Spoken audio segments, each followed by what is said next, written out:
حضرت ابراہیم علیہ السلام کی عادت یہ تھی کہ مہمان کے بغیر کھانا نہیں کھاتے تھے.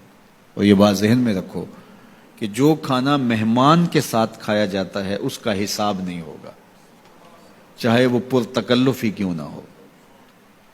تو جب بھی بھوک ستاتی تو کسی شخص کو ڈھونڈ کے لے آتے اور اس کے ساتھ دسترخوان پہ بیٹھ کے کھانا کھاتے. ایک دن ایک مہمان کو ڈھونڈ لائے اور کھانا تیار تھا تو کہا کہ اللہ کا مبارک نام لیجیے اور شروع کیجیے. اس نے کہا میں تو اللہ کو نہیں مانتا. تو کہا کہ میاں تیرا اور میرا رشتہ کیا ہے؟ میں تجھے اللہ کے نام پہ تو کھلا رہا ہوں کہ تو اس کا بندہ ہے، اور اگر تو اس کا نام ہی گوارا نہیں کرتا تو پھر کیا باقی بچا؟ اس نے کہا روٹی کے چند لقموں کے لیے میں اپنے بت سے بے وفائی نہیں کر سکتا. میں بتوں کا پجاری ہوں اور مجھے بھوک بھی لگی ہے، لیکن میں اپنے بتوں سے بے وفائی نہیں کر سکتا.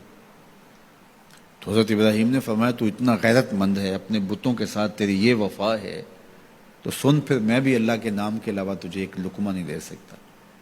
اس نے کہا کوئی بات نہیں، اٹھ کے چلا گیا. وہ چلا گیا تو جبریل آ گئے، رب کا سندیسہ دیا، ابراہیم تو نے میرا بندہ ناراض کر دیا. یا اللہ وہ تیرا بندہ تھا، تیرا نام لینا گوارا نہیں تھا.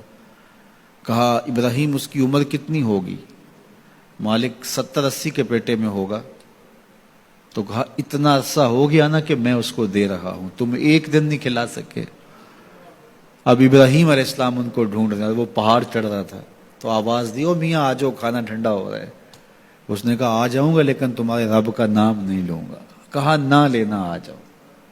آیا دسترخوان پہ بیٹھا، کھانا شروع ہوا تو کہنے لگا کہ پہلے تو بڑے غصے میں تھے، جلال میں تھے کہ رب کا نام نہیں لوگے تو کھانا نہیں دوں گا. ایک دم تبدیلی کیسے آ گئی؟ کہا اسی رب کا سندیسہ آیا ہے کہ مجھے بھی تو اتنا عرصہ ہوا کہ دے رہا ہوں، تم ایک دن نہیں دے سکے. تو اس نے کہا تیرا رب اتنا مہربان ہے تو مجھے بھی اس اپنے رب کا غلام بنا لے. تو جو اسے مانتا ہے اسے بھی دیتا ہے، جو نہیں مانتا تو یہ نہیں دھوکہ کھانا چاہیے کہ فلاں کے پاس رزق کتنا ہے اس لیے وہ اللہ کا مقبول ہے، فلاں تخت حکومت میں بیٹھا ہے اللہ کا مقبول ہے. یہ کوئی دلیل نہیں ہے. کتنے لوگ ہیں جو اس کے منکر ہیں، اس کے وجود کے منکر ہیں، لیکن اس کے باوجود ان کو اتنا عطا کرتا ہے.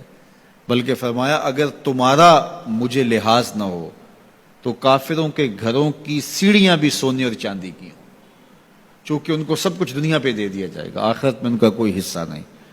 لیکن مسلمان کہیں گے ہم تو پھر مار ہی دیے گئے. تو تمہاری دل جوئی مقصود ہے، تمہارا لحاظ ہے، ورنہ ہم ان کو اتنا دیں کہ ان کے گھروں کی سیڑھیاں بھی سونے اور چاندی کی ہوں. یہ فرعون جو تھا جس نے خدائی کا دعویٰ کیا، بلکہ کہا آنا ربکم الاعلی، میں تمہارا بڑا رب ہوں، اور اپنی پرستش کرواتا تھا. ساری زندگی کوئی بیماری تو دور کی بات ہے اس کے سر میں درد بھی نہیں ہوا تھا. رزق اللہ اسے بھی دیتا ہے جس سے وہ پیار کرتا ہے، اسے بھی دیتا ہے جس سے وہ پیار نہیں کرتا.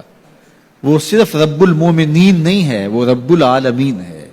صرف مومنوں کا رب نہیں ہے، وہ تمام جہانوں کا رب ہے. لیکن دین صرف اسے دیتا ہے جس سے وہ پیار کرتا ہے، جس سے وہ محبت کرتا ہے. یہ بات ذہن میں رکھیے گا.